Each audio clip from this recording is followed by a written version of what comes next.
یار یہ جو تم نے پچھلے ہفتے بتایا تھا کہ لوگ جو ہیں تاریخ کو تروڑ مروڑ دیتے ہیں، لت کی جگہ بازو لگا لیتے ہیں، بازو کی جگہ ٹانگ لگا دیتے ہیں، یہ ان لوگوں کا کوئی علاج نہیں، ان کو کوئی پوچھنے والا نہیں ہوتا بھائی.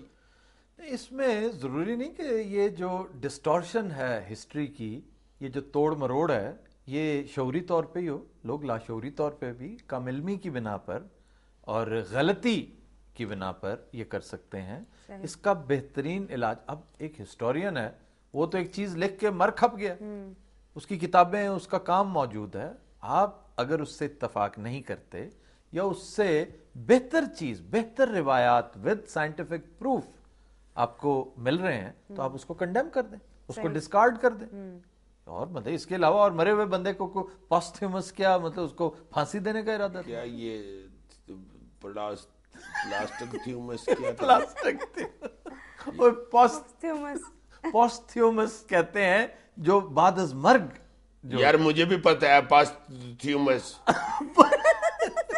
یار یہ ہنسنے والی بات نہیں ہے. اچھا، یہ بھی تو ہو سکتا ہے کہ جو مر کھپ گیا بیچارہ اس نے صحیح تاریخ لکھی اور تم جیسے ہمیں کوچل سے آنے اپنی طرف سے مرچ مسالہ پا رہے ہیں کہ جی ایڈیسن نے بلب نہیں بنایا تھا اور اس کے پھپھڑ نے بنایا تھا. بے وقوف، میں نے پچھلے ہفتے ایکسپلین کیا تھا کہ اس سے 40 سال پہلے بلب بن چکا تھا لیکن اس کا فلمنٹ جو ہے وہ کمزور. تم تو گھر جا کے سو گئے تھے یہ کہا کہ میں ساری رات بلب دیکھتا رہا ہوں. اچھا بہرحال آج میں تمہیں ایک دلچسپ چیز بتا رہا ہوں. چلو جی مارو تھوڑا میرے سر میں، کیا مارنا ہے اس دفعہ؟ بس 2-3 ہی ہے. پہلا تھوڑا پتہ کیا کہ جو بڑی مشہور کوئین آف ایجپٹ ہے کلیوپیٹرا، ہاں مصری جو ہے، مصری، وہ مصری نہیں تھی بیسیکلی. یار اور کیا بورے والے کی رہنے والی تھی. خدا کا واسطہ ہے، میں نے خود فلم دیکھی ہے. کون سی فلم؟ ایجپٹ تھی یار، یہ کلوپترا. وہ ایجپشن بن گئی تھی، ایجپشن کوئین بن گئی تھی، لیکن حقیقتاً اس کا تعلق گریس سے تھا، یونان سے. اس نے ایجپٹ میں آ کر ایجپشن لینگویج، کلچر، آرٹ سارا کچھ سیکھ لیا تھا. یہ ایک الگ بات ہے، لیکن اوریجن اس کا یونان تھا. یہ ایک متھ بنی ہوئی ہے کہ وہ ایک ایجپشن کیریکٹر تھی. تحقیق تو کرتے نہیں تو فلم میں اسے ایجپشن کیوں دکھایا؟ ظاہر ہے فلم میں تو وہ کوئین آف ایجپٹ ہے، تو وہ کوئین آف گریس نہیں ہے. فلم کے اندر وہ، اور جو سٹوری ہے اس کی، جو کہانی ہے، اس میں اس کا جو بیک ڈراپ ہے وہ ایجپٹ ہی ہے، گریس نہیں ہے. لیکن تم تھوڑی سی تحقیق کرو، 2 منٹ کا کام ہے، اس کی تم تھوڑا سا اوریجن دیکھو، تمہیں وہ یونان لے جائے گا. اچھا بھائی، پہلے زبانوں بیان میں میرے پاس سیکھتے تھے، اب تاریخ کے بیڑے گرک کر رہے ہو. یار تمہیں فیکٹس بتا رہا ہوں، تمہاری تاریخ ٹھیک کر رہا ہوں. اچھا جی مستری صاحب، اور کیا تاریخ ٹھیک کرنی ہے؟ اور ایک اور میں یہ تمہیں متس بتا رہا ہوں، ستم ظریفیاں ہیں تاریخ کی، کہ بات کچھ ہے، درج کچھ ہے تاریخ کی کتابوں میں. یہ تاریخ کی ستم ظریفیاں نہیں ہیں، یہ تمہاری ستم ظریفیاں ہیں مجھ پہ. اچھا ایک گزارش یہ بھی ہے کہ ایک مت ہے کہ بر صغیر کو انگریز کے چنگل سے گاندھی جی نے چھڑایا. نہیں تو گاندھی نے نہیں تو اور کیا، جارج بش نے چھڑایا تھا. عزیزی جو ہے نا، اپنے تخیل اور اپنی احمقانہ سوچ کی وجہ سے پہچانا جاتا ہے. دیکھو بات ہم کر رہے ہیں 60-70 سال پرانی، جارج بش نے چھڑایا. نہیں تو کس نے چھڑایا تھا بتاؤ تو صحیح. کم از کم زمان و مکان کا خیال تو رکھ لیا کرو، اگر زبان و بیان کا نہیں رکھتے ہیں. مطلب یہ آج کی بات کر رہے ہو تم، جارج بش اس دور کا کیریکٹر ہے.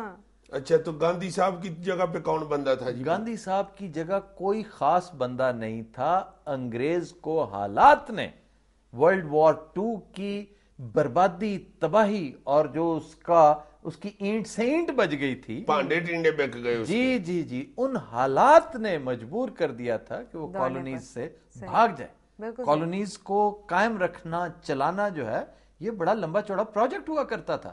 وہ اتنے جوگے رہے نہیں، چنانچہ حالات نے پلٹا کھایا اور آپ آزاد ہو گئے. یہ آزادی جو ہے اگر ورلڈ وار نہ ہوتی تو پھر شاید آپ کو بڑے پاپڑ بیلنے پڑتے. لیکن چونکہ جنگ ہو گئی، آپ کا کام آسان ہو گیا، ایکسلریٹ ہو گیا. اس کا کریڈٹ آپ فرد واحد کو نہیں دے سکتے. گاندھی بہت بڑا آدمی تھا، اس میں کوئی شک نہیں. گاندھی ایک خوشگوار بندہ تھا، تاریخ میں اس کا ایک مقام ہے.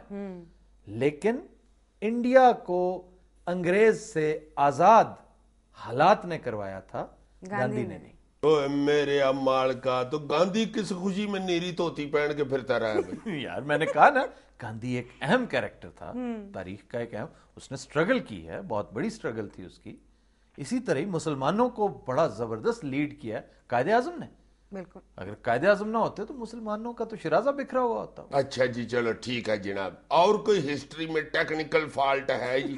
ٹیکنیکل فالٹ ہسٹری کی کتابوں میں ہے، ہسٹری میں نہیں ہے. مثلا ایک فالٹ جو ہے تو بڑا اہم فالٹ، تم حیران رہ جاؤ گے، ہم بڑی دیر تک یہ پڑھتے چلے آئے کہ قائد اعظم کے بارے میں ان سے منسوب بے شمار باتیں ہیں، بے شمار باتیں. ان میں سے ایک یہ بھی تھی کہ قائد اعظم نے لنکنز ان کا انتخاب اس بنا پر کیا کہ اس کے مین گیٹ پر دنیا کے عظیم ترین لا گیورز کے نام لکھے ہوئے تھے، صحیح. اور ان میں سر فہرست نبی پاک صلی اللہ علیہ وسلم کا نام تھا. اب یہ ایک متھ تھی جسے ہم نے منون تسلیم کیا کہ ایسا ہی ہوگا سکول ڈیز میں اور کالج ڈیز میں. اور سکول ڈیز میں تو مجھے یاد ہے ہر دوسری تیسری تقریر جو قائد اعظم سے متعلق ہوتی تھی اس میں اس کا ریفرنس دیا جاتا تھا. تمہیں پتہ قائد اعظم کا سب سے مستند بایوگرافر جو انتہائی آتھینٹک ہے وہ اسٹینلے والپرٹ ہے. اسٹینلے والپرٹ جی، اس نے جناح نامی کتاب لکھی قائد اعظم کے اوپر. اس سے اچھی، اس سے مستند کتاب شاید اور کوئی نہیں ہے. صحیح. اس میں جناب اس نے کہا کہ میں وہاں گیا ہوں اور میں نے چھان مارا ہے اس کا گوشہ گوشہ، مجھے کسی جگہ پر ان لا گیورز کا کوئی نام نشان نہیں ملا.